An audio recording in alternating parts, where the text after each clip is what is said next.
Mesdames et messieurs, bienvenue. Vous êtes avec Mohamedou Touré pour vous parler de l'ouverture officielle de la COP22 en direct de Marrakech. C'est Ségolène Royal, ministre française de l'Environnement, de l'Énergie et de la Mer, qui a ouvert ce matin la cérémonie en s'adressant aux 195 délégations dans un discours fort. Nous avons tous ensemble rendu possible ce que l'on disait impossible, a-t-elle débuté avant de lancer un vif appel vers les 93 pays qui n'ont pas encore ratifié l'accord de Paris.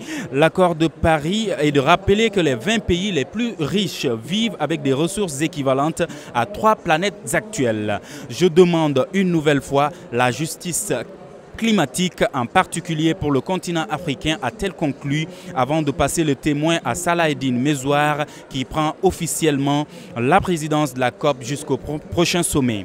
Les 54 pays africains sont en effet les moins pollueurs de la planète, mais demeurent pourtant les plus impactés et les moins capables d'anticiper les effets climatiques.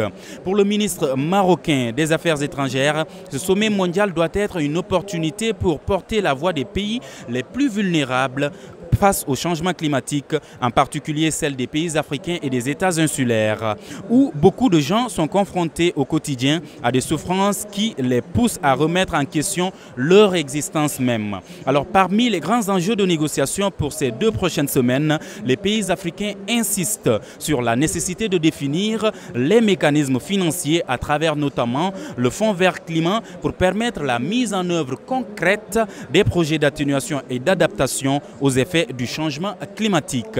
Alors, toutes ces informations, vous pouvez les trouver sur notre site web www.hirondellecop22.org ou encore sur notre page Facebook Fondation Hirondelle ou encore sur notre compte Twitter, vous mettez juste @FondHirondelle. Merci.